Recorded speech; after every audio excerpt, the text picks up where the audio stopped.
अस्सलामुअलैकुम बिस्मिल्लाहिर्रहमानिर्रहीम। बेटा लास्ट क्लास में हमने जो एनुअल अलाउंस की लिमिट है 40,000 उस पर हमने काफ़ी डिस्कशन की थी कि जो एनुअल अलाउंस पर जो पेंशन का एनुअल अलाउंस है वो 40,000 उसकी लिमिट है। 40 से अगर आप ज़्यादा कंट्रीब्यूट करते हैं तो क्या होगा, कम कंट्रीब्यूट करते हैं तो क्या होगा। अब उसी डिस्कशन को थोड़ा सा आगे लेके चलते हैं और एक नया कॉन्सेप्ट इंट्रोड्यूस करवाते हैं, नया रूल इंट्रोड्यूस करवाते हैं। The rule says restriction on annual allowance. What do you mean by restriction on annual allowance? देखिए बेटा, पेंशन में जो एनुअल अलाउंस की लिमिट है 40,000, पेंशन में जो एनुअल अलाउंस की लिमिट है 40,000 है। अब पढ़ना मुझे और आपको ये है, मैंने ये चीज़ डिस्कस करनी है कि कब बेसिकली वो 40,000 की लिमिट रिड्यूस होगी। Repeat, restriction of annual allowance पे बात करते हैं तो what are we going to discuss, क्या ये जो 40,000 की लिमिट है ये कब रिड्यूस होना शुरू हो जाती है। अच्छा, ये रिड्यूस होते हुए मिनिमम कितनी हो जाएगी 4,000, ये ज़ीरो नहीं हो सकती। जो आपकी पेंशन की जो एनुअल अलाउंस की लिमिट है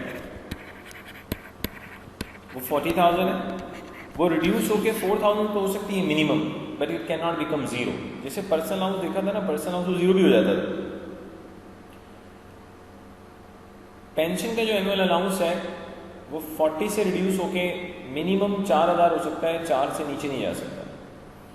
अब सीखना ये कि यार ये 40,000 वाली जो पेंशन की एनुअल अलाउंस की लिमिट है ये रिड्यूस कब होगी।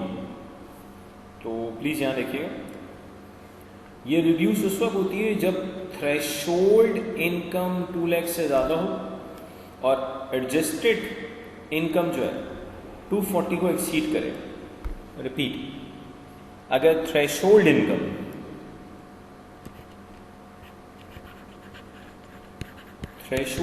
जो है अगर वो 200 से ज़्यादा हो और एडजस्टेड इनकम 240 से ज़्यादा हो। अच्छा, ये दोनों कंडीशन मीट होनी चाहिए। अब ये जाहिर सी बात है आपके ध्यान में सवाल आ रहा होगा कि सर थ्रेशोल्ड इनकम कैसे आएगी, एडजस्टेड इनकम कैसे आएगी, ये तो सब डिस्कस करेंगे ना यार पेंशन के। अभी तो मैं इतना सा पॉइंट बता रहा हूँ कि अगर थ्रेशोल्ड इनकम 200,000 से ज़्यादा हो, एडजस्टेड इनकम 240 से ज़्यादा हो, तो ऐसी सिचुएशन में आपकी जो पेंशन की एनुअल अलाउंस की लिमिट है 40,000 से रिड्यूस होना शुरू हो जाती है। अब वो कैसे रिड्यूस होगी, फॉर्मूला क्या होगा, सब देखेंगे, लेकिन सबसे पहले क्लियर कीजिएगा, पेंशन की एनुअल अलाउंस की लिमिट उसी वक्त रिड्यूस होगी जब ये दोनों कंडीशंस पूरी हों। दोनों, threshold income must be more than 200,000, adjusted income must be more than 240। तो अगर आपकी थ्रेशोल्ड इनकम 200,000 से ज़्यादा है और एडजस्टेड इनकम 240 से ज़्यादा है तो बेसिकली आपकी पेंशन की एनुअल अलाउंस की जो लिमिट है वो रिड्यूस होना शुरू हो जाती है। सबसे पहले आप देख लेंगे थ्रेशोल्ड इनकम कैसे आएगी। नेट इनकम लिया, इसमें से लेस करेंगे इंडिविजुअल का ग्रॉस पीपीसी। नेट इनकम में से हम इंडिविजुअल का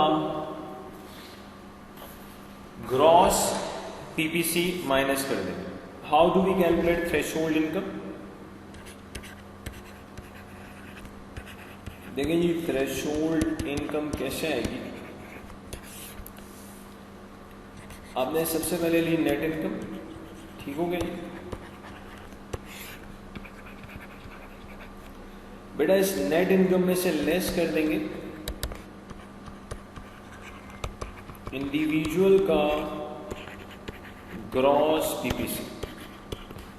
जिस इंडिविजुअल के लिए हम सवाल सॉल्व कर रहे हैं उसका ग्रॉस पीपीसी आप लेस कर देंगे। आप जैसे ही ग्रॉस पीपीसी लेस करेंगे तो आपके पास थ्रेशोल्ड इनकम आ जाएगी। Repeat, how do we calculate threshold income? बेटा नेट इनकम में से आपने इंडिविजुअल का ग्रॉस पीपीसी माइनस किया, उस इंडिविजुअल का जिसके लिए हम सवाल सॉल्व कर रहे हैं, so you will get threshold income. अब ये जो थ्रेशोल्ड इनकम है अगर 200,000 से ज़्यादा हो, थ्रेशोल्ड इनकम किससे ज़्यादा हो, 200,000 से ज़्यादा हो और एडजस्टेड इनकम कैसे आएगी बताते हैं। How do we calculate adjusted income. बेटा एडजस्टेड इनकम का फॉर्मेट बड़ा अलग है, दैट इज नेट इनकम। इस नेट इनकम में ऐड करेंगे employees contribution in OPPC, contribution in OPPC। अगर एक एम्प्लॉय फॉर एग्जांपल इंडिविजुअल जिसके लिए मैं और आप सवाल सॉल्व कर रहे हैं, अगर वो ऑक्यूपेशनल पेंशन प्लान में कंट्रीब्यूट करता है तो उसको ऐड करेंगे। याद रखिएगा बेटा सारे फॉर्मेट अलग होते हैं। इसके अलावा ऐड कर देंगे एम्प्लॉयर्स कंट्रीब्यूशन, ऐड कर देंगे employers contribution in OPPC and PPC। यानी कि अगर आपका एम्प्लॉयर आपके लिए ऑक्यूपेशनल पेंशन प्लान में कंट्रीब्यूट करता है तो वो भी ऐड करेंगे, अगर आपका एम्प्लॉयर आपके लिए पर्सनल पेंशन प्लान में कंट्रीब्यूट करता है तो वो भी ऐड करेंगे। Repeat, how do we calculate adjusted income.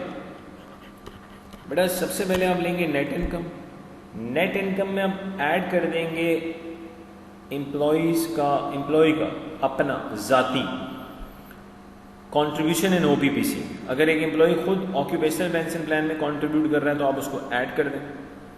अगर एम्प्लॉयर ने एम्प्लॉय के लिए ऑक्यूपेशनल पेंशन प्लान में कंट्रीब्यूट किया है, इसके अलावा PPC में कंट्रीब्यूट किया है, दोनों में कंट्रीब्यूट किया है, तो दोनों कंट्रीब्यूशन ऐड हो जाएंगे।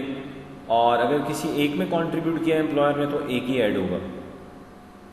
और जब एम्प्लॉयर कंट्रीब्यूट करता है PPC में तो उसको ग्रॉस नहीं करते। जब एम्प्लॉयर PPC में एम्प्लॉय के लिए कंट्रीब्यूट करता है तो उसको ग्रॉस नहीं करते। तो बेटा नेट इनकम के अंदर आपने ऐड कर दिया एम्प्लॉय का अपना कंट्रीब्यूशन ऑक्यूपेशनल पेंशन प्लान के अंदर। एम्प्लॉयर ने जो ऑक्यूपेशनल पेंशन प्लान में कंट्रीब्यूट किया एम्प्लॉय के लिए वो ऐड कर दें। अगर एम्प्लॉयर ने PPC में कंट्रीब्यूट किया वो भी ऐड कर दें तो आपके पास एडजस्टेड इनकम आ जाएगी। ठीक, अगर ये एडजस्टेड इनकम एक्सीड करे 240, अगर ये एडजस्टेड इनकम किसको एक्सीड करे 240 को। बेटा अगर एडजस्टेड इनकम 240 को एक्सीड करे, अगर एडजस्टेड इनकम 240 को एक्सीड करे तो दोनों कंडीशन पूरी रहेंगी। थ्रेशोल्ड 200,000 से ज्यादा हो, एडजस्टेड 240 से ज्यादा हो। ऐसी सिचुएशन में आपकी जो पेंशन की एनुअल अलाउंस की लिमिट है वो रिड्यूस होना शुरू हो जाती है। कैसे रिड्यूस होती है बताता हूं। मैंने लिखा पेंशन एनुअल अलाउंस 40,000, इसमें से मैं लेस करूंगा एडजस्टेड इनकम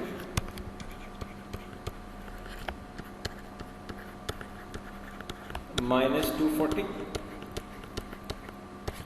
इंटू 1/2।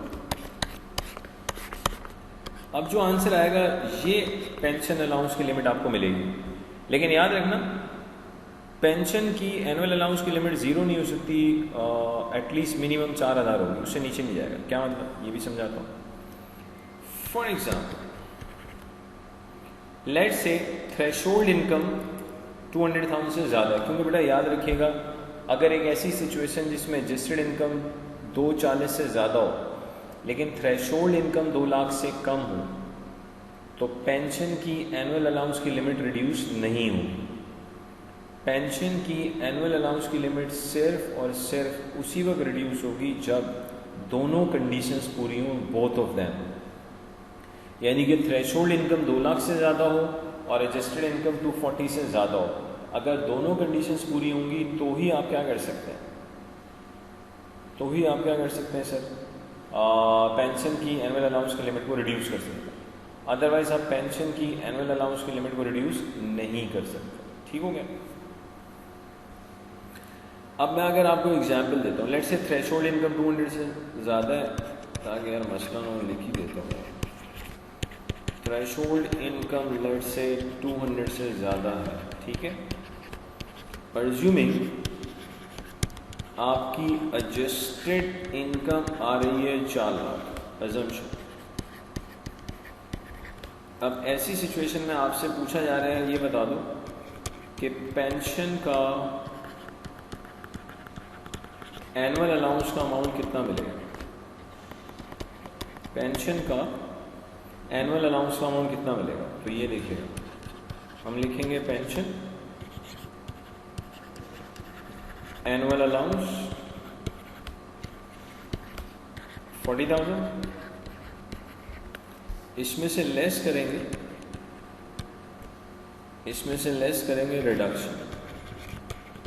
रिडक्शन लिखेंगे। एडजस्टेड नेट इनकम मैंने लिखी 400,000, माइनस किया 240 इंटू 1/2।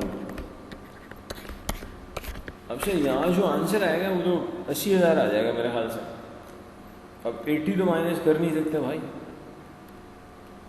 क्योंकि डिफरेंस आ रहा है 160, उसको 2 से डिवाइड 80, तो instead of 80 what I am writing 36,000। यहाँ पे मैंने डाला स्टैटिक, ये आ गया 4,000। That is the minimum limit, minimum available pension annual allowance. Actually आपका जो पेंशन का जो एनुअल अलाउंस की लिमिट है वो 0 नहीं हो सकती, वो रिड्यूस होकर 4,000 हो सकती है, इससे नीचे नहीं जा सकती। तो स्टैटिक उसको बता देंगे, इसमें हम उसको बताएंगे minimum limit of pension annual allowance is 4,000, can not be 0। यार भाई ये 0 नहीं हो सकता। हालांकि अगर मैं 4 लाख में से 240 माइनस करूँगा सर 160 आएगा डिफरेंस, उसका 1/2 लूँ तो 80 आता है, तो सर 40,000 में से 80 तो माइनस नहीं कर सकता, तो कैन नॉट बी 0, मिनिमम 4। एक और एग्जांपल देखें ताकि आगे चलें। For example let's say threshold income 200 से ज़्यादा है भाई, और एडजस्टेड इनकम एग्जामिनर आपको बता रहा है, एडजस्टेड इनकम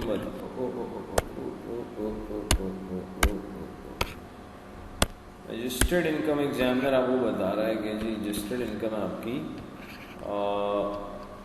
290। आपसे पूछा जा रहा है पेंशन का जो एनुअल अलाउंस की लिमिट है बताएं कितनी होगी। तो आप सिंपली लिखें pension annual allowance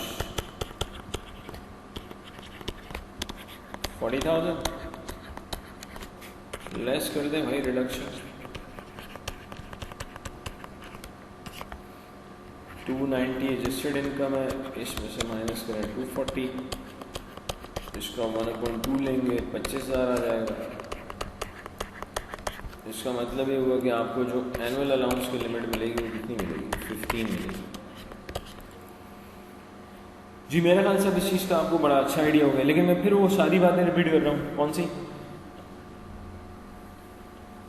sir, pension की एनुअल अलाउंस की लिमिट सिर्फ उसी वक्त रिड्यूस होगी जब 2 बातें हो, थ्रेशोल्ड इनकम 200,000 से ज़्यादा हो और एडजस्टेड इनकम 240 से ज़्यादा हो। एडजस्टेड इनकम का फॉर्मेट अलग है, थ्रेशोल्ड का फॉर्मेट अलग है, और जब मैंने और आपने पढ़ा था ना कि पर्सनल अलाउंस रिड्यूस होता है तो वहाँ एडजस्टेड नेट इनकम आई थी, उसका फॉर्मेट अलग है। तो सारे फॉर्मेट्स अलग अलग हैं बेटा, तो अच्छे से याद भी करना है, ठीक है। तो ये फॉर्मेट्स अलग क्यों हैं ये सवाल नहीं बनता, that's not a question. Tax में ये वाली चीज़ नहीं होती कि ऐसा क्यों होता है, टैक्स में एक ही चीज़ होती है, ऐसा ही होता है। तो आपको ये सारे फॉर्मेट्स याद करना है, ठीक हो गया जी। एक और जेनेरिक चीज़ बना सकते हैं, वो क्या, एक ऐसी सिचुएशन जहाँ याद रखिएगा आपकी थ्रेशोल्ड इनकम 200 से ज़्यादा हो और एडजस्टेड इनकम अगर 3,12,000 से ज़्यादा हो या उसके बराबर हो, तो ऐसी सिचुएशन में आपको पेंशन का एनुअल अलाउंस सिर्फ 4,000 मिलेगा। पेंशन एनुअल अलाउंस आपको कितना मिलेगा? 4,000। क्योंकि 3,12,000 की लॉजिक क्या है वो भी बता देता हूँ भाई। अगर आप पेंशन का एनुअल अलाउंस का अमाउंट लिखें 40,000 और 3,12,000 में से 240 माइनस करें और फिर उसका 1/2 करें, चेक कर लेते हैं क्या आता है भाई। ये 36,000 आता है। अब आप थोड़ा सा सोचेंगे, वैसे 3,12,000 से अगर थोड़ा सा भी अमाउंट ऊपर होगा तो 36 से ज़्यादा अमाउंट आएगा। आप 36 से ज़्यादा अमाउंट तो माइनस कर ही नहीं सकते, क्योंकि मिनिमम कितना मिलेगा? 4,000। तो इसलिए अगर एडजस्टेड नेट इनकम 3,12,000 हो या उससे ज़्यादा हो, तो ऐसी सिचुएशन में आपको पेंशन का एनुअल अलाउंस सिर्फ और सिर्फ कितना मिलेगा? 4,000 मिलेगा सर। और मैं दोबारा फाइनली रिपीट कर रहा हूँ कि याद रखना बेटा, पेंशन की एनुअल अलाउंस की 40,000 की लिमिट सिर्फ उस वक्त रिड्यूस होगी जब दो कंडीशंस पूरी हों।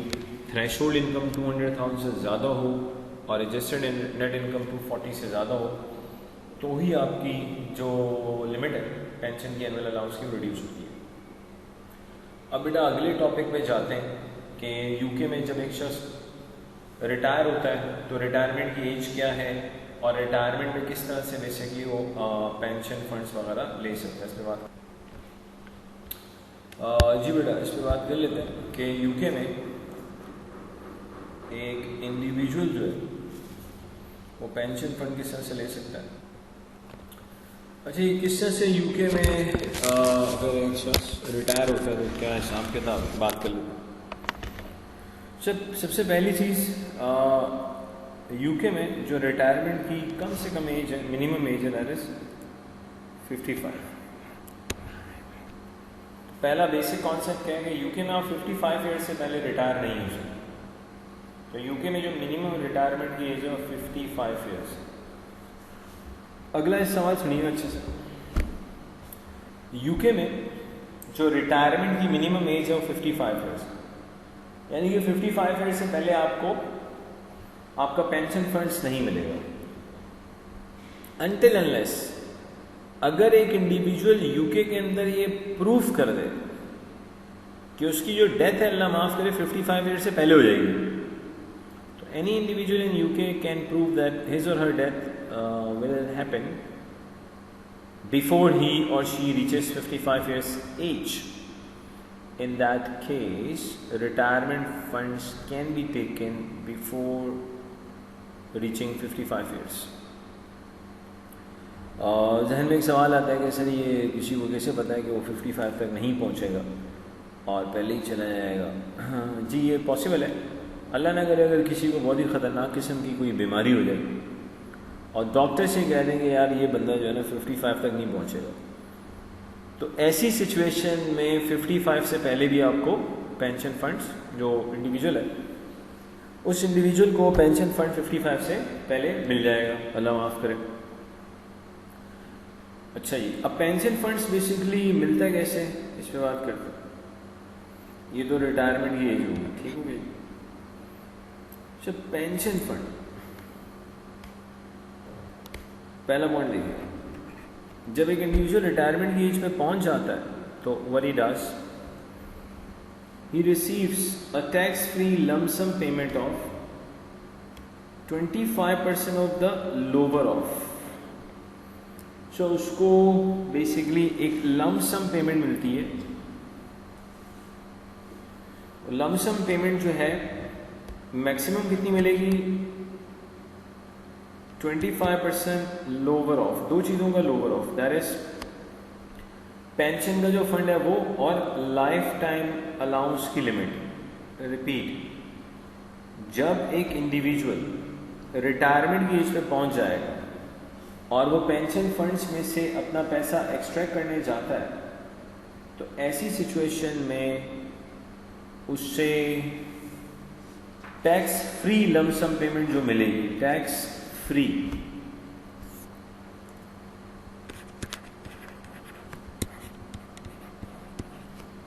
Sir tax free lump sum payment जो मिलेगी वो एक्चुअली है लोअर ऑफ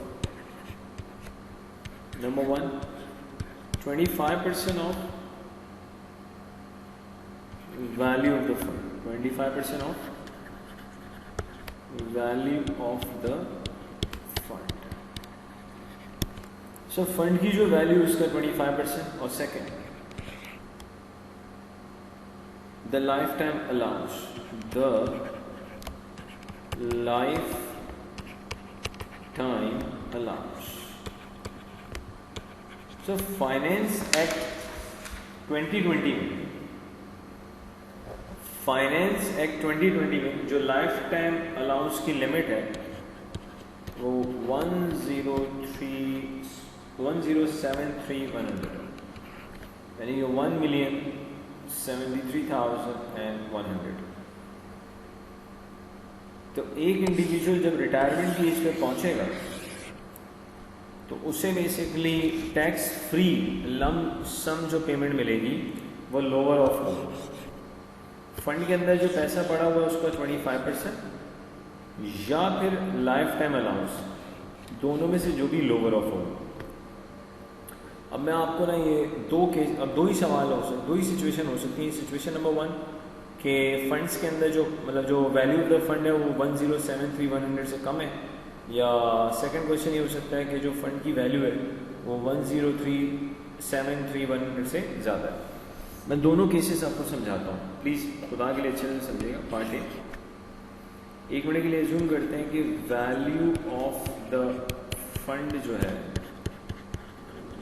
वो है 800,000। लाइफ टाइम लिमिट तो मुझे और आपको पता है, लाइफ टाइम जो लिमिट है वो 1,073,100 है। बस एग्जामिनर आपको कह रहा है जी मिस्टर एक्स रिटायरमेंट की एज पे पहुंच चुका है, ये वैल्यू ऑफ द फंड है, ये लाइफ टाइम अलाउंस है की लिमिट है। अच्छा, ये जो लाइफ टाइम लिमिट होती है अलाउंस की पेंशन के अलाउंस की, ये एग्जाम में गिवन होती है, जो फॉर्मूला शीट्स होती है उसमें गिवन होता है। अब रिटायरमेंट में बेसिकली उसको वैल्यू ऑफ द फंड और लाइफ टाइम लिमिट में से जो भी लोअर ऑफ है उसका 25% लमसम मिलेगा टैक्स फ्री। तो इस सिचुएशन में जाहिर सी बात है 800,000 लोअर है, तो सबसे पहले हम उसको बताएंगे जी लमसम टैक्स फ्री जो मिस्टर एक्स को मिलेगा वो 800,000 का 25%। बेटा 800,000 का 25% नहीं तो डेफिनेटली 2 लाख आ जाएगा। ठीक, केस ए के अंदर वैल्यू ऑफ द फंड 800,000 है तो उसका 25% हमने ले लिया, तो मिस्टर एक्स को 25% लम सम टैक्स फ्री मिल जाएगा 2 लाख। ओके, लेकिन अभी भी फंड में 600,000 बाकी हैं। अब सवाल ये पैदा होता है कि 25% तो मिस्टर एक्स रिसीव कर चुका है, he is still left with 75%। तो उस 75% का क्या होगा, प्लीज़ देखिएगा। जो फंड में रिमेनिंग 75% अमाउंट है विच इज़ रिप्रेजेंटिंग 600,000। अब सुनिए, ये 600,000 mister X as and when required की बेसिस पे क्या कर सकता है, एक्सट्रैक्ट कर सकता है। लेकिन मिस्टर एक्स जैसे जैसे 75% जो रिमेनिंग अमाउंट है, परसेंटेज में 75 और अमाउंट में 600,000 है, जैसे जैसे मिस्टर एक्स 600,000 के पेंशन फंड को एक्सट्रैक्ट करेगा तो उसे बेसिकली नॉन सेविंग वाले टैक्स रेट इसके ऊपर अप्लाई करने पड़ेंगे। It could be 20, 40 and 45। क्या मतलब, let's say out of this 600,000 mister x एक अमाउंट एक्सट्रैक्ट करता है किसी भी XYZ टैक्स ईयर के अंदर। अगर उस साल उसके पास बेसिक रेट बैंड में जगह मौजूद है और लेट्स से वो बेसिक रेट टैक्स पेयर है तो टैक्स रेट 20% लगेगा, यानी कि पेंशन पे क्या लग जाएगा, टैक्स रेट 20%। लेकिन एक ऐसा टैक्स ईयर जिसमें mister x already basic rate band consume कर चुका है, अब वो पेंशन फंड भी एक्सट्रैक्ट कर रहा है तो हाई रेट बैंड। और अगर मिस्टर एक्स पहले से हाई रेट बैंड भी कंज्यूम कर चुका है और अब वो पेंशन फंड एक्सट्रैक्ट कर रहा है तो एडिशनल रेट बैंड। तो सिंपली जो रिमेनिंग 75% है उसको as a man required basis के ऊपर आप एक्सट्रैक्ट कर सकते हैं। जब आप रिमेनिंग 75% को एक्सट्रैक्ट करेंगे तो मेरे भाई उस पर जो एप्लीकेबल टैक्स रेट है वो इट कुड बी 20, 40, 45 अगर आपके बेसिक रेट बैंड में जगह मौजूद है और जितना आपने पेंशन फंड एक्सट्रैक्ट किया है वो सारे का सारा बेसिक रेट बैंड में फॉल कर रहा है बिकॉज स्पेस इज देयर, तो 20% लगा देंगे। अगर बेसिक रेट बैंड कंज्यूम हो चुका है पहले से, अब हम पेंशन फंड एक्सट्रैक्ट कर रहे हैं तो हमें 40% लगाना पड़ेगा अगर हम हाई रेट बैंड में।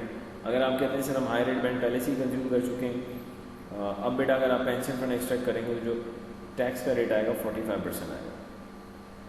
तो बेसिकली 200,000 तो आपको टैक्स फ्री मिल जाएगा, बाकी 600,000 जो रिमेनिंग 75% है उसको जब आप एक्सट्रैक्ट करेंगे तो उसके ऊपर टैक्स का जो रेट है 20, 40, 45 अकॉर्डिंगली जो भी उस वक्त का अप्रोप्रिएट टैक्स रेट होगा वो अप्लाई होगा। तो ये मैंने कौन सा केस डिस्कस किया है, केस है जिसमें आपके पास value of the fund life time limit से कम है। अब ये भी पॉसिबल है कि value of the fund life time limit से ज़्यादा हो। जब value of the fund life time limit से ज़्यादा होगी केस भी, तो क्या होगा देखते हैं। लेट्स से मिस्टर एक्स आपको ये इन्फॉर्मेशन देता है कि जी वैल्यू ऑफ द फंड जो है वो value of the fund, so value of the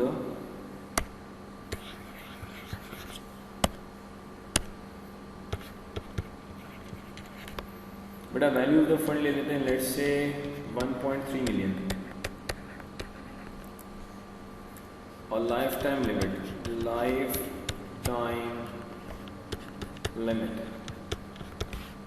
that is 107,300 और हमें सिंपली अपने एग्जामिनर को एक्सप्लेन करना है जी ये पैसा कैसे एक्सट्रैक्ट किया जा सकता है। ये पैसा कैसे एक्सट्रैक्ट करेंगे प्लीज देखिए। सबसे पहले तो उसको 25% टैक्स फ्री मिलेगा, lower of 25% tax free lump sum जो है वो lower of 1 and 2। Value of the funds, value of the fund which is 1.3 million, lifetime limit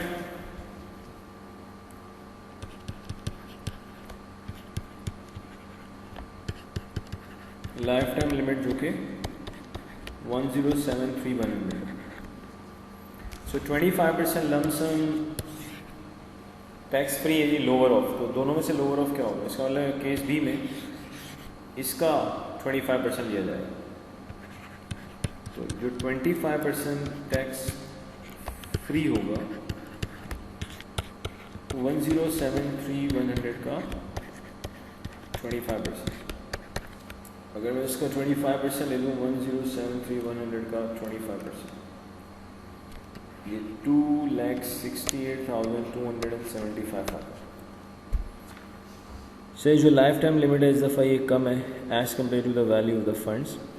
तो लाइफ टाइम लिमिट का मैंने 25% लिया 268,275, this is exempt. Okay, remaining जो 75% है इधर जागते रहेंगे। अगर मैं लाइफ टाइम लिमिट में से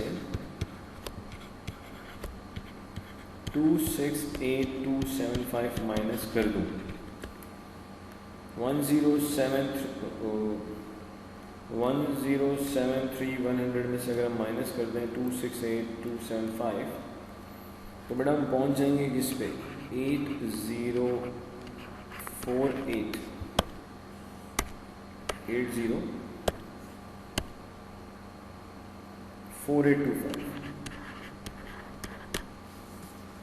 जी। रिमेनिंग जो 75% है, रिमेनिंग जो 75% है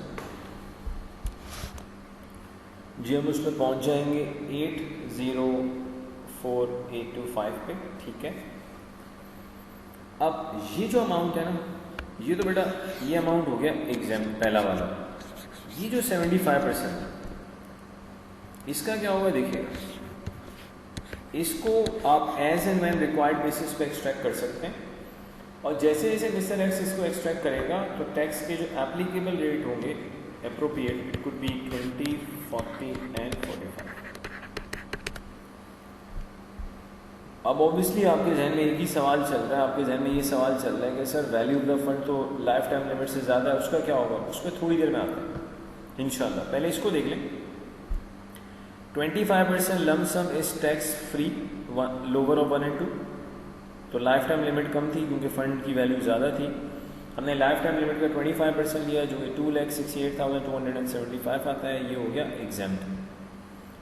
लाइफ टाइम लिमिट में से मैंने 268,275 माइनस किया, रिमेन अमाउंट जो बच रहा है 8,04,825, उसे आप एज एंड व्हेन रिक्वायर्ड की बेसिस पे क्या कर सकते हैं, एक्सट्रैक्ट करवा सकते हैं, और उस पर जो एप्लीकेबल रेट्स होंगे दैट कुड बी 20, 40 एंड 45।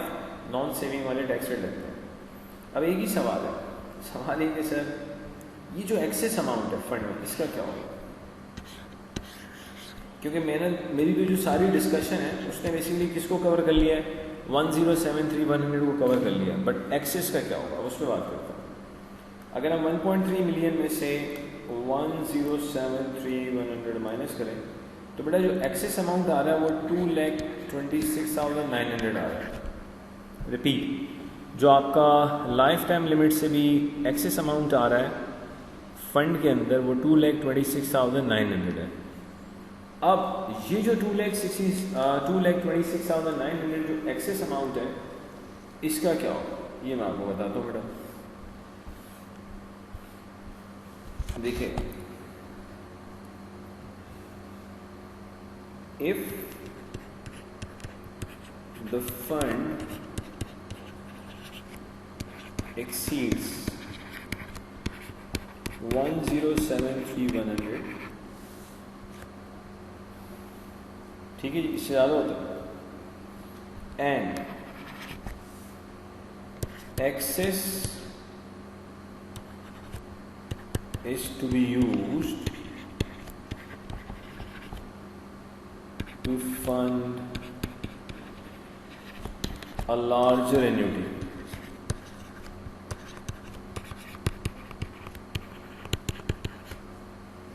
तो बड़ा जो टैक्स रेट होगा, टैक्स रेट 25% इज चार्ज।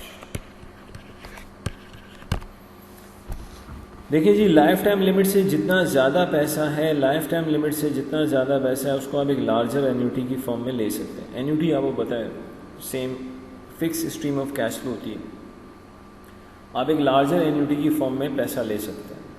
यानी कि लेट से आपने जो एक्सेस अमाउंट है उसको ओवर 3 ईयर्स, ओवर 5 ईयर्स एक लार्जर एन्यूटी की फॉर्म में रिसीव कर लिया। तो लाइफ टाइम लिमिट से जितना ज़्यादा पैसा है उसको जब आप एन्यूटी की फॉर्म में पैसे को लेंगे, यानी कि हर साल सेम अमाउंट आप ले रहे हैं, तो ये जो एक्सेस अमाउंट है ना 2,26,900, इसको जब आप एक लार्जर एन्यूटी की फॉर्म में लेंगे तो आपको हर साल मतलब जब इस अमाउंट को एक्सट्रैक्ट करेंगे तो आपको टैक्स 25% देना पड़ेगा।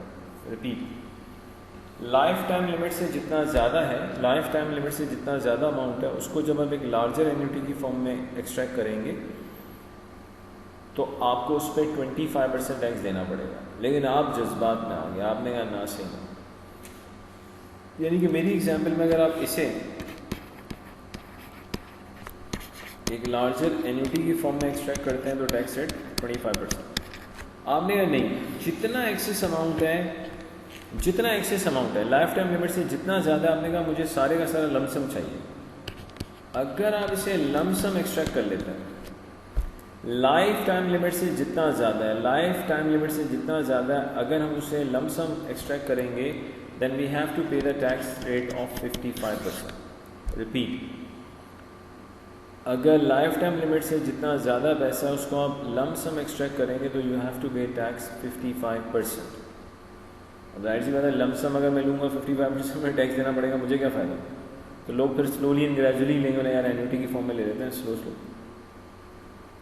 तो मैं रिपीट कर रहा हूँ अपनी बात, प्लीज़ सुन लें। अगर वो पैसा जो लाइफ टाइम लिमिट से ज़्यादा है, अगर आप उसे लार्जर एन्यूटी की फॉर्म में लेंगे तो you have to pay tax 25%। अगर आप कहते हैं नहीं है लाइफ टाइम लिमिट से जितना ज़्यादा है मुझे सारे का सारा लमसम मिल जाए, बेटा वो सारा आपको लमसम तो मिल जाएगा, फिर लमसम के केस में आपको कितना टैक्स देना पड़ेगा? 55% टैक्स देना पड़ेगा। जी मेरे ख्याल से आपको जो एग्जाम्पल बी है हमारी ये समझ में आ जानी चाहिए। एग्जाम्पल बी में बेसिकली मैंने आपको ये सिखाया है कि अगर फ़ंड की वैल्यू लाइफ टाइम लिमिट से ज़्यादा हो तो क्या होगी, और एग्जाम्पल ए के अंदर बेसिकली साफ देखा जा सकता है कि फ़ंड की वैल्यू कम है। तो दो ही तरह के सवाल आ सकते हैं एग्ज़ाम में, या तो फ़ंड की वैल्यू लाइफ टाइम लिमिट से ज़्यादा होगी या फ़ंड की वैल्यू लाइफ टाइम लिमिट से कम होगी। दोनों चीज़ें ही I have tried my best मैं आपको एक्सप्लेन कर दूँ, एंड आई स्ट्रॉन्गली बिलीव अगर आपने तरीके से देखा ये सब आपको क्लियर होना चाहिए। बाकी सर यहाँ भी रीड कर सकते हैं। ये आगे 25% withdraw the balance of pension at any time, the part of the fund not withdrawn can be continue. Sir जो पैसा आपने विड्रॉ नहीं किया वो फंड में ही रहेगा और वो भी ग्रो होता रहेगा। Withdrawal from the balance of the fund are treated as taxable income, are liable to income tax normal rate 20, 40 और 45। If the part of the fund is not withdrawn, जो आप विड्रॉ नहीं करेंगे वो वहीं पे टैक्स फ्री में, मतलब वो फंड जो फंड हम बेसिकली विड्रॉ नहीं करेंगे वो जाहिर सी बात है ग्रो होता रहेगा। The life time allowance charge, there is no restriction on total contribution that an individual can make into a registered pension scheme. However, if the funds in the scheme exceeds the lifetime allowance, when a benefit is taken there will be a tax charge on excess. अब वो tax charge क्या है देख लेते हैं। If the fund exceeds this amount to fund a larger annuity, tax का charge कितना होगा? 25%। तो 10731 यूनिट से जितना एक्सेस है अगर आप उसको लार्जर यूनिटी फॉर्म में लेंगे तो you have to pay tax 25%। और where the taxpayer chooses to take the excess cash the tax charge will be, sir अगर आप लम सम लेंगे तो 55% टैक्स, एक्सेस इन कैश आप क्या ले रहे हैं? लम सम। तो बेसिकली लाइफ टाइम लिमिट से जितना ज़्यादा है अगर उसको हम लम सम लेंगे तो हमें 55% टैक्स देना पड़ेगा, और अगर लाइफ टाइम लिमिट से जितना ज़्यादा अमाउंट है उसको एक लार्जर एन्युटी की फॉर्म में लेंगे तो हमें 25% टैक्स देना पड़ेगा। तो दैट्स इट जी, बहुत आसान सा छोटा सा टॉपिक है, nothing so complicated and nothing so difficult अल्हम्दुलिल्लाह। बस आपको इतनी बातें याद रखनी है। रिटायरमेंट की जो एज है यूके में वो 55 ईयर्स है, 55 से पहले रिटायरमेंट मिलनी नहीं, लेकिन अल्लाह ना करे किसी इंडिविजुअल की डेथ अगर 55 से पहले प्रूव हो जाए तो फिर जाहिर सी बात है रिटायरमेंट 55 से पहले हो जाएगी, पेंशन भी का फंड भी पहले मिल जाएगा। पेंशन का फंड बेसिकली कैसे मिलता है? जब हम एक्सट्रैक्ट करने जाते हैं तो हमें 25% लम सम फ्री में मिलता है, lower of available funds and life time limit, और रिमेनिंग 75% को as and when required basis पर आप विड्रॉ करवाते हैं, और जब आप उसे विड्रॉ कराते हैं तो उसमें जो भी अप्रोप्रिएट टैक्स रेट होते हैं कुछ भी 20, 40 और 45 कुछ भी रेट उस पर अप्लाई किया जा सकता है। तो इस शॉर्ट वीडियो में बेसिकली हमने दो चीज़ें डिस्कस की। अगर आप चेक करें, एक यूके में एक इंडिविजुअल पेंशन फंड कब रिसीव कर सकता है, और सेकंड हमने इसमें डिस्कस किया कि कब बेसिकली पेंशन का जो एनुअल अलाउंस है उसकी लिमिट रिड्यूस हो जाती है, और पेंशन की एनुअल अलाउंस की लिमिट रिड्यूस होकर 4000 पे आ जाती है, कैन नॉट बी 0। तो उससे नेक्स्ट क्लास में इंशाल्लाह अजीज अल्लाह ने चाहा तो एक बहुत ही छोटा सा टॉपिक को डिस्कस कर लेंगे, NIC नेशनल इंश्योरेंस कॉन्ट्रीब्यूशन। बल्कि मेरे ख्याल से तो मैं चाहूँगा इसको क्या है इसी क्लास में डिस्कस कर लें, क्या कहते हैं जी, बजाय इसके कि हम NIC को बाद में डिस्कस करें। Let us discuss NIC in this video, that would be great I believe. जो बड़ा NIC को भी देख लेते हैं आप, इसी वीडियो में देख लेते हैं बजाय इसके नेक्स्ट क्या ख्याल है। NIC national insurance contribution exam में ये भी आ जाता है। सर क्या क्या एग्जाम में आता है? सब आता है बेटा, जो सिलेबस में सब आता है।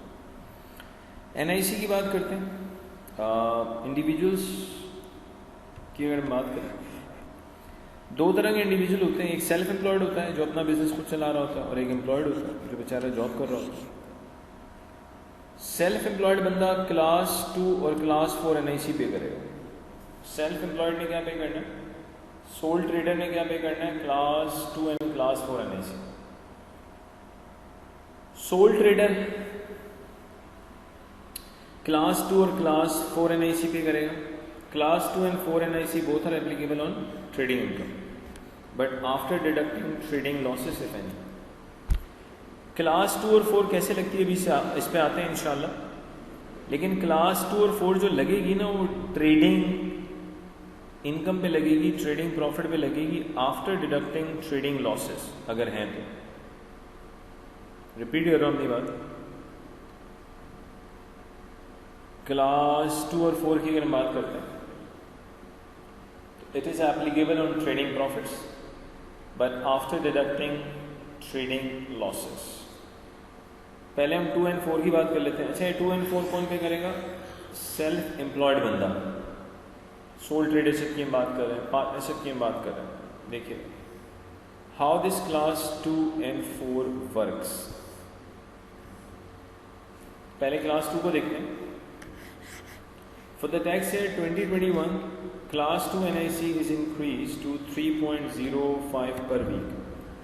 सो क्लास 2 एनआईसी हफ्ता देना अपने अल्लाह माफ करे 3.05 पाउंड पर वीक। लेकिन क्लास 2 एनआईसी कब एप्लीकेबल है, class 2 NIC is payable where profit exceeds the small threshold limit. कितना सो अगर प्रॉफिट 6475 से ज़्यादा होगा तो ही class 2 NIC per week pay करना है, वरना पे नहीं करना। रिपीट, क्लास 2 एनआईसी एक सेल्फ एम्प्लॉयड बंदा पे करेगा। अगर आप किसी पार्टनरशिप के पार्टनर हैं तो आपको पे करना पड़ेगा, क्योंकि पार्टनरशिप के पार्टनर हैं आप, वहाँ से आपको प्रॉफिट मिलेगा, उस प्रॉफिट पे आपको क्लास 2 एनआईसी देनी पड़ती है। क्लास 2 एनआईसी किस तरह से देते हैं, पर वीक देते हैं, 3.05 पाउंड पर वीक।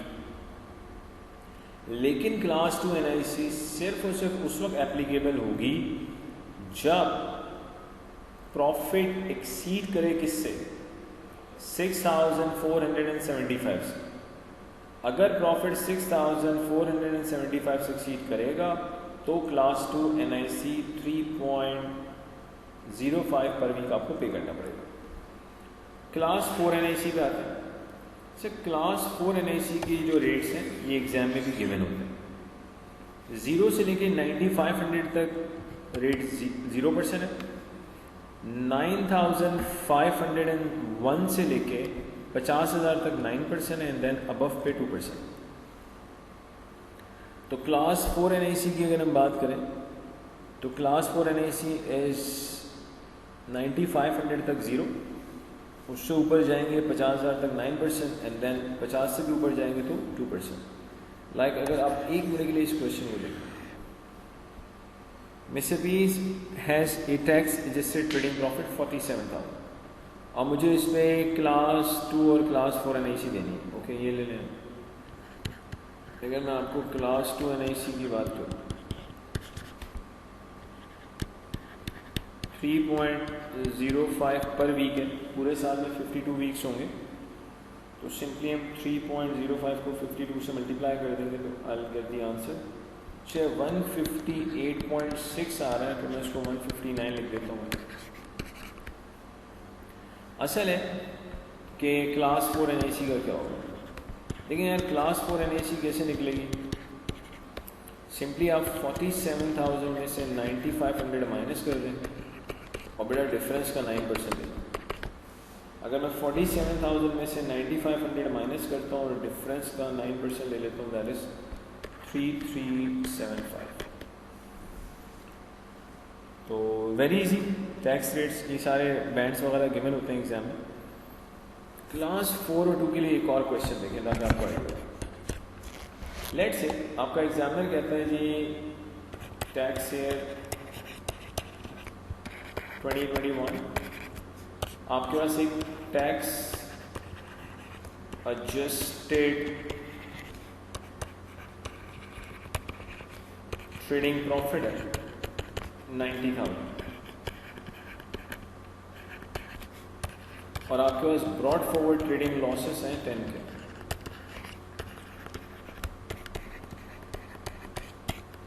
एग्जामिनर कह रहा है एक काम करें, रिक्वायर्ड है वो कह रहे हैं यार मुझे ना आप class 2 NIC and class 4 NIC निकाल दो। सर देखिए क्लास 2 तो बड़ी सीधी सी है ना यार,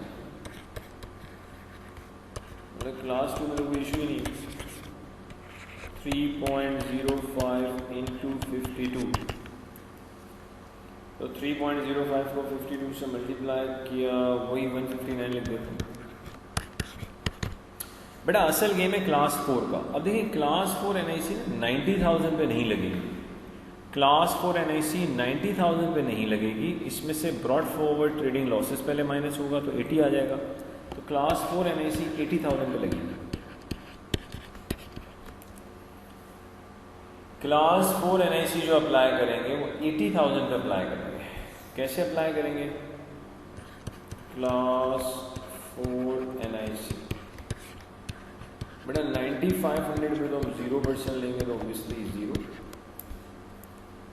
50,000 में से माइनस कर दें 9,500, इसका ले लेंगे 9%। अगर हम 50,000 में से 9,500 माइनस करते हैं and then I take 9%, it comes 3645। 80 में से हम माइनस कर दें 50, इसका 2%। 30,000 का 2% ले लिया 600। तो क्लास 4 NIC जो आएगी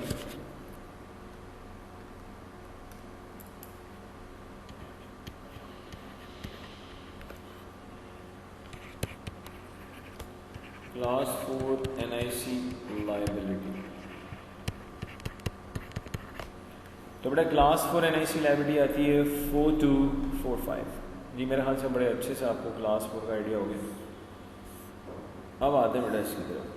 तो मैंने आपसे कहा था यार क्लास 4 NIC कौन देगा? सोल ट्रेडर, सेल्फ एम्प्लॉयड बंदा। अब बात करते हैं जरा एम्प्लॉयड बंदे की, वहाँ क्या होगा?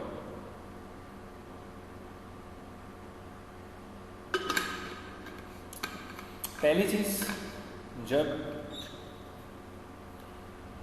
एम्प्लॉयड बंदे की बात करेंगे तो यहाँ दो लोग NIC पे करेंगे, एम्प्लॉय भी NIC पे करेगा, एम्प्लॉयर भी NIC पे करेगा। रिपीट, जब हम एम्प्लॉयड बंदे की बात करेंगे तो दो लोग NIC पे करेंगे, एम्प्लॉय भी NIC पे करेगा और एम्प्लॉयर भी NIC पे करेगा, दोनों पे करेंगे। सबसे पहले बात करते हैं class 1 NIC, class 1 NIC। Okay, so जो क्लास 1 NIC है, class 1 NIC employ and employer दोनों पे करते हैं, कैश बेनिफिट्स पे करते हैं। Repeat, class 1 NIC is paid by both employ and employer on cash benefits. Class 1 NIC is paid by employee and employer on cash benefits. Cash benefits की examples क्या होती हैं? It could be salary, bonus, excess mileage allowance, excess then 45 pence। अगर 45 मतलब होता है कि अगर एक एम्प्लॉय अपनी कार एम्प्लॉयमेंट के लिए इस्तेमाल करता है और उसको उसका एम्प्लॉयर रीइंबर्स करता है, अगर आपको आपका एम्प्लॉयर 45 पेंस से ज़्यादा रीइंबर्स करता है तो 45 पेंस से जितना एक्सेस होगा उस अमाउंट को भी हम कैश बेनिफिट्स में लेते हैं। और कैश बेनिफिट के ऊपर दोनों लोग NIC पे करेंगे, एम्प्लॉय भी पे करेगा और एम्प्लॉयर भी पे करेगा। कैश बेनिफिट में सैलरी आ रही है, बोनस आ रहा है और एक्सेस माइलेज अलाउंस आ रहा है। Excess mileage allowance, excess then क्या? 45 पेंस। ओके, अब सिर्फ क्लास 1 की पहले बात करते हैं। क्लास 1 एम्प्लॉय, सो 1 से लेके 9500 तक 0 है, 9501 से 50,000 तक 12% है, एंड देन अबव पे जाएंगे तो दैट इज 2%। अगर हम क्लास 1 एम्प्लॉयर की बात करें, सरप्राइजिंगली इस दफ़ा इन्होंने चेंज किया है जिसको, अदरवाइज सेम ही चल रहे होते हैं।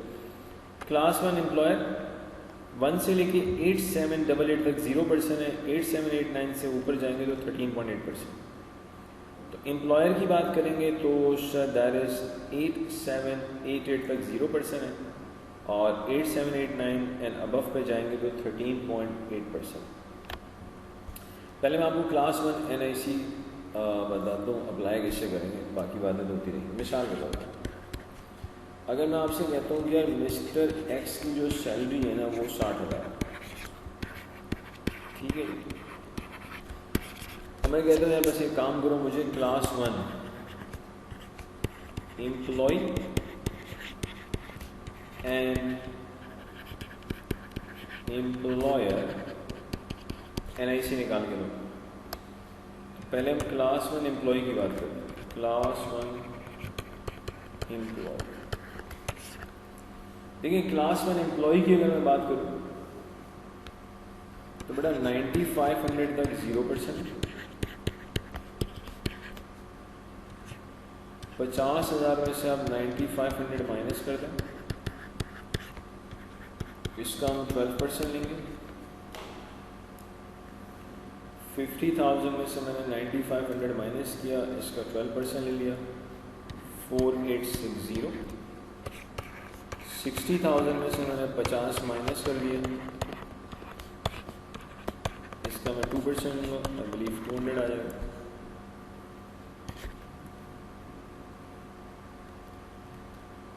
तो 4860 में 200 ऐड कर दो।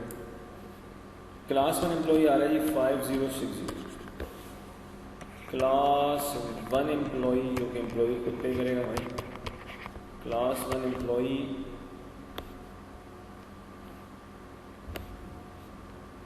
Liability, NIC liability, NIC liability जी। क्लास 1 एम्प्लॉई NIC लाइबिलिटी आ रही है 5060। क्लास 1 एम्प्लॉयर की बात करते हैं। क्लास 1 एम्प्लॉयर्स NIC,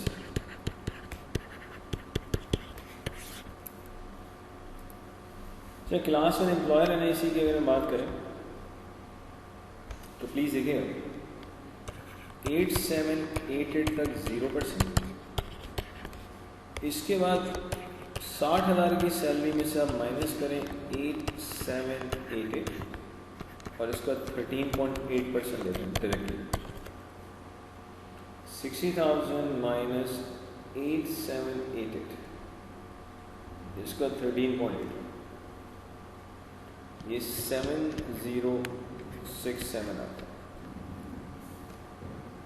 ये आता है ये 7067। अच्छा अगली चीज देखिएगा, एम्प्लॉयर्स जो क्लास 1 NIC पे करते हैं, एम्प्लॉयर्स जो क्लास 1 NIC पे करते हैं, उनको एक एम्प्लॉयमेंट अलाउंस मिलता है 4000 पाउंड पर टैक्स ईयर। रिपीट, एम्प्लॉयर्स जो क्लास 1 NIC पे करते हैं उनको एक एम्प्लॉयमेंट अलाउंस मिलता है 4000 पाउंड पर टैक्स ईयर। उसको लेस कर दें यहाँ से, एम्प्लॉयमेंट अलाउंस 4000 पाउंड पर टैक्स ईयर फिक्स है। एम्प्लॉयमेंट अलाउंस इस 4000, इससे फायदा क्या होगा, एम्प्लॉयर की क्लास 1 NIC की लायबिलिटी कम हो जाएगी। एम्प्लॉयर्स क्लास 1 NIC लायबिलिटी,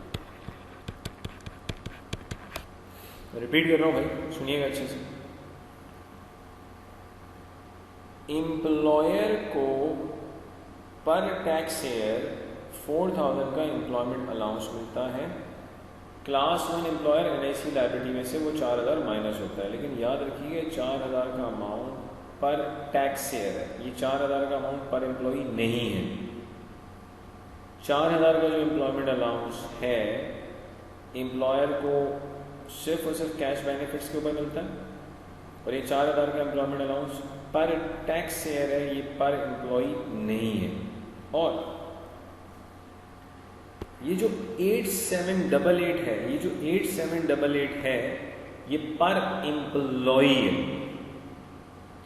अगर एक ऑर्गेनाइजेशन के 3 एम्प्लॉइज हैं तो पर एम्प्लॉई उनको 8788 पे 0% टैक्स देना है। लेकिन जो एम्प्लॉयमेंट अलाउंस है वो पर टैक्स ईयर सिर्फ 4,000 मिलेगा। तो एक छोटा सा पॉइंट आपने याद रखना, एम्प्लॉयमेंट अलाउंस 4,000 का पर टैक्स ईयर, लेकिन 8788 इज पर एम्प्लॉय। सो दिस इज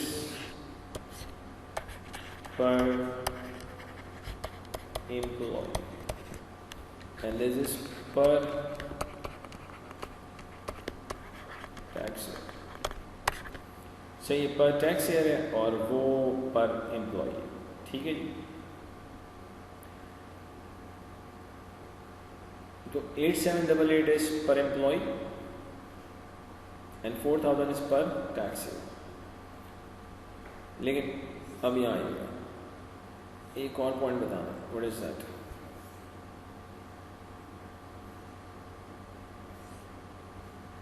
इसे देखिए,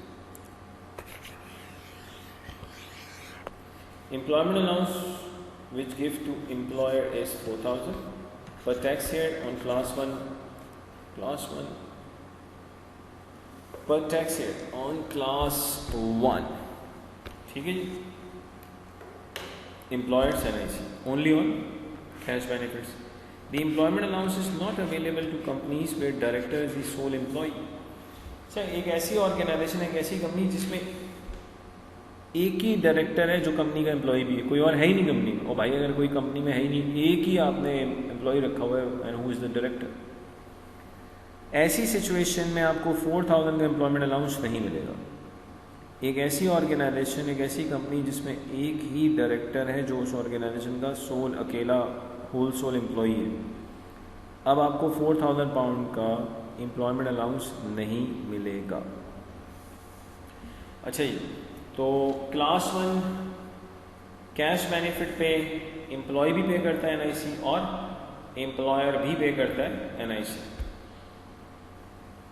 अब देखिएगा, एक और NIC होती है जिसको हम कहते हैं क्लास 1A NIC। सर पहली चीज, class 1A NIC employ pay नहीं करता। For employee there is no NIC payment for class 1A। Sir class 1A NIC सिर्फ और सिर्फ एम्प्लॉयर पे करता है नॉन कैश बेनिफिट्स के ऊपर। सो बहुत से एम्प्लॉयर्स अपने एम्प्लॉयज़ को नॉन कैश बेनिफिट्स देते हैं, उन नॉन कैश बेनिफिट्स पे एम्प्लॉयर को क्लास 1A NIC देनी पड़ती है। और क्लास 1A NIC बहुत आसान है, जो भी नॉन कैश बेनिफिट आपने अपने एम्प्लॉयज़ को दिया है उसका 13.8% ले लें। रिपीट कर रहा हूँ, क्लास 1A NIC सिर्फ एम्प्लॉयर पे करता है, एम्प्लॉय पे नहीं करता। ठीक हो गया जी। Class 1A NIC non cash benefits भी दिया जाता है।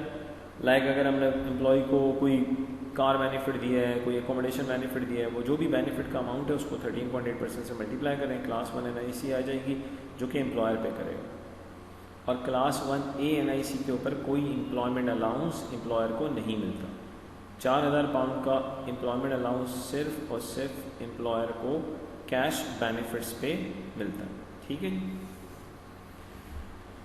तो क्लास 1A डायरेक्टली कितना लग जाएगा? 13.8%। Like we should be having a question, let me see. Mr. K is paid a salary है जी 59,000 plus he is also provided a car having car benefit है जी 4,600 का, फ्यूल बेनिफिट है 2,100। तो ये जो बेटा कार बेनिफिट है 4,600 का और फ्यूल बेनिफिट है 2,100 का, इस पर सिर्फ और सिर्फ क्लास 1A NIC आएगी जो कि एम्प्लॉयर पे करेगा। और जो क्लास 1 NIC है 59,000 पे क्लास 1 एम्प्लॉय भी पे करेगा और एम्प्लॉयर भी पे करेगा। तो मिस्टर के वाला क्वेश्चन कौन सा है जी? ये क्वेश्चन 23 है।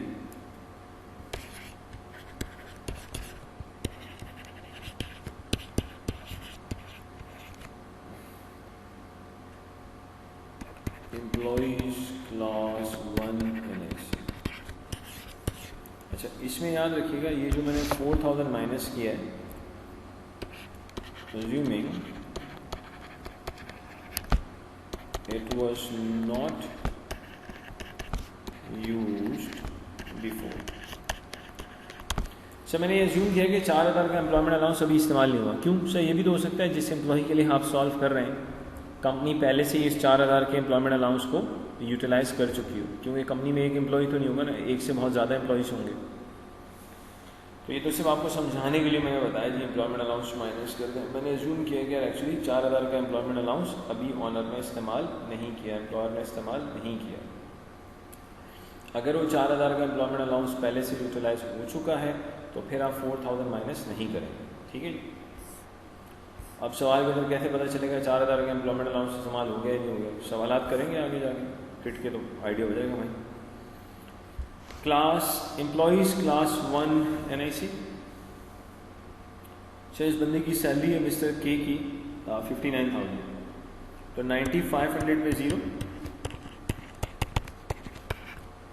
50,000 में से आप क्या माइनस कर दें? 9,500, इसका ले लें 12%। अगर मैं 50,000 में से 9,500 माइनस करूँ तो उसका 12% है 4,860। अब मैं 59,000 में से अगर 50,000 माइनस कर दूँ और इसका 2% है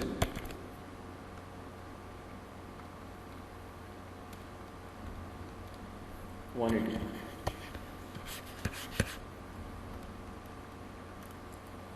ये 5040 है। Class 1 employees NIC liability. Okay, class 1 employer की बात कर लेते हैं। Class 1 employers NIC। Employer NIC बहुत आसान है, 8788 तक 0% 0 हो गया। 59,000 में से आप माइनस कर दें 8788, इसका आप ले लेंगे 13.8%। 59,000 में से मैंने 8788 माइनस किया, इसका 13.8 ले लिया, इट कम्स 6929। और मैं अज्यूम कर रहा हूँ कि 4,000 का एम्प्लॉयमेंट अलाउंस पहले से यूज़ हो चुका है। अगर 4,000 का एम्प्लॉयमेंट अलाउंस पहले से यूज़ हो चुका है तो 6929 में से वो 4,000 का एम्प्लॉयमेंट अलाउंस माइनस नहीं होगा। इसे मैं आपको बताने के लिए सर एग्जाम के सवाल आएंगे फिर तो हम बहुत ही अच्छे तरीके से देखेंगे। तो अगर 4,000 का एम्प्लॉयमेंट अलाउंस पहले से यूज़ हो चुका है तो 6929 में से वो माइनस नहीं होगा। Class 1A NIC। Sir class 1A NIC सिर्फ और सिर्फ एम्प्लॉयर पे करता है और नॉन कैश बेनिफिट्स पे करता है। तो क्लास 1A NIC लाइबिलिटी। इस सवाल में एक कार बेनिफिट था और एक फ्यूल बेनिफिट था, दोनों ही नॉन कैश बेनिफिट्स हैं। ओके, फ्यूल बेनिफिट है 2100, कार बेनिफिट 4600 है। अगर हम 4600 में 2100 ऐड कर दें इट कम्स 6700। 6700 तो बेटा इसका 13.8% ले लें, बस इसी बात है। 924.6 आ रहा है तो मैं उसको 925 कर लेता हूँ। गुड है। चलिए एक छोटा सा पॉइंट और डिस्कस करके आगे चलते हैं इंशाल्लाह। वो छोटा सा पॉइंट ये रहा, class 1 and class 1A allowed expense है for trading income of employer. Employer जो एम्प्लॉय की वजह से क्लास 1 NIC पे करेगा और क्लास 1A NIC पे करेगा वो एम्प्लॉयर के लिए एक अलाउबल एक्सपेंस है। एम्प्लॉयर उसे अपने ट्रेडिंग प्रॉफिट में से माइनस करेगा। रिपीट, एम्प्लॉयर जो क्लास 1 और क्लास 1A NIC पे करेगा वो एम्प्लॉयर के लिए एक अलाउबल एक्सपेंस है और एम्प्लॉयर उसे अपने ट्रेडिंग प्रॉफिट में से माइनस करेगा। ठीक हो गया जी? अच्छा जी, अब हल्की सी IAC पे डिस्कशन करते हैं जो कि हम पहले भी डिस्कशन कर चुके हैं। अच्छा, IAC की जो लिमिट है वो 20,000 पाउंड की है, ठीक है, पर टैक्स ईयर। वो एक फ्लैक्सिबल लिमिट है जी, आप चाहे कैश की फॉर्म में रखें, शेयर्स की फॉर्म में रखें, चाहे 10,000 कैश में रखें, 10,000 शेयर्स में रखें, या आप 15,000 कैश में रखें, 5,000 शेयर्स में रखें, आपकी मर्जी है। लेकिन इसको देखिए, the availability of saving income nil rate band for basic and higher rate taxpayer means that there is no tax benefit for investing in a cash ISA for many individuals. However, cash ISA are advantageous for additional rate taxpayer and for other individuals where their saving income nil rate band is already utilized. देखें, एक ऐसा individual जिसके पास पहले से nil rate band मौजूद है saving income का, एक ऐसा इंडिविजुअल जिसके पास पहले से सेविंग इनकम का nil rate band मौजूद है और अभी उसने nil rate band अपना इस्तेमाल ही नहीं किया, ऐसे शख्स को अगर आप मिसाल के तौर पर वो जो शख्स है वो बेसिक रेट टैक्स पेयर है या हायर रेट टैक्स पेयर है और उसकी जो सेविंग इनकम है वो बेसिकली फॉल ही किस में करती है, सारी की सारी saving income nil rate band में ही ख़त्म हो जाएगी। सर जिसकी सारी की सारी इनकम नील रेट बैंड में ही ख़त्म हो जाएगी, उसको अगर आप मशवरा देते हैं कि यार आप एक काम करें ISA में पैसा लगाएं तो इंडिविजुअल सेविंग अकाउंट से जो इंटरेस्ट इनकम आएगी वो एग्जाम्प्ट होगा, आपका टैक्स सेव होगा, तो सर वो आपको कह सकते हैं ना कि मेरे पास पहले से ही नील रेट बैंड मौजूद है, उसको भी मैंने पूरा यूटिलाइज़ नहीं किया, मज़ीद अगर मुझे सेविंग इनकम मिल भी जाती है तो नील रेट बैंड तो अभी भी बाकी है, तो कहेगा यार मैं तो पहले ही टैक्स नहीं दे रहा क्योंकि नील रेट बैंड मौजूद है मेरे पास सेविंग इनकम का। तो जिसके पास अनयूटिलाइज नील रेट बैंड मौजूद हो, सर ऐसे इंडिविजुअल का ISA में इन्वेस्ट करके इंटरेस्ट कमाने से नॉर्मली उसको कोई फ़ायदा नहीं होगा। लॉजिकली बेनिफिट उनको होगा ISA में इन्वेस्ट करने का जिनके नील रेट बैंड यूटिलाइज हो चुके हों या फिर वो एडिशनल रेट टैक्स पेयर हो, क्योंकि जो एडिशनल रेट टैक्स पेयर होता है उसको सेविंग इनकम का नील रेट बैंड नहीं मिलता, ठीक हो गया। और जिसका नील रेट बैंड पहले से यूटिलाइज हो चुका है वो ISA में इन्वेस्ट करेगा तो ISA आने वाली इनकम एग्जाम्प्ट होगी। अब इसको देखिए, The availability of dividend nil rate band means that there is no tax advantage to receiving dividend income within the stock and shares ISA for many individuals. However, chargeable gains made within the stock and shares ISA are exempt from capital gain tax. Stocks and shares ISA are therefore advantages where chargeable gains are made in excess of annual exempt amount. देखिए इसमें शायर क्या कहना चाह रहा है मैं बताता हूँ। बेटा अगर आपने ISA में शेयर्स रखे और शेयर से आपके ऊपर आपको डिविडेंड मिल रहा है, जाहिर सी बात है ISA में इंडिविजुअल सेविंग अकाउंट में जो शेयर्स पड़े हुए हैं उस पर अगर आपको डिविडेंड मिलेगा तो वो एग्जेम्प्ट है। लेकिन आपके पास तो पहले से लेट से डिविडेंड की 2000 का नील रेट बैंड मौजूद है और सारा अनयूज्ड है, तो आप कह सकते हैं ना कि सर मेरे पास तो पहले से ही डिविडेंड का 2000 पाउंड का नील रेट बैंड मौजूद है, तो अगर मैं ISA में शेयर्स रख भी लेता हूँ और उस पर मुझे थोड़ा बहुत डिविडेंड मिल भी जाता है, what benefit I will get, क्योंकि मेरे तो पहले से ही नील रेट बैंड ही यूज़ नहीं हो रहा। तो लॉजिकली जिसका डिविडेंड इनकम का नील रेट बैंड अनयूटिलाइज्ड है, अगर वो ISA में शेयर्स रखेगा और उन शेयर्स पर उसको डिविडेंड मिलेगा तो लॉजिकली उसको कोई फ़ायदा नहीं होगा। फ़ायदा तो उसी वक्त हो सकता है ना जब उसका नील रेट बैंड पहले से क्या हो, यूटिलाइज्ड हो। जिसका नील रेट बैंड पहले से फुली यूटिलाइज्ड हो डिविडेंड का, अब वो ISA में शेयर्स रखेगा, अब जो उस पर डिविडेंड आएगा वो एग्जेम्प्ट होगा, वो एक बेनिफिशियल बात है। फिर एक और चीज़, ISA में जो शेयर्स होते हैं जब आप उनको बेचते हैं तो उस पर आने वाला कैपिटल गेन एग्जेम्प्ट होता है। अगर एक इंडिविजुअल उसके पास पहले से जो चार्जेबल गेन है बहुत ही कम है, इतने कम है कि उसके चार्जेबल गेन जो है एनुअल एग्जेम्पशन से ज़्यादा है ही नहीं, बेसिकली हम पढ़ेंगे इंशाल्लाह। होता ये कि जो आपका इंडिविजुअल्स का जो चार्जेबल गेन होता है उसमें से हम एनुअल एग्जेम्प्ट अमाउंट माइनस करते हैं 12,300। फाइनेंस एक्ट 2020 के अंदर ये 12,300 हो गया, पहले ये 12,000 था।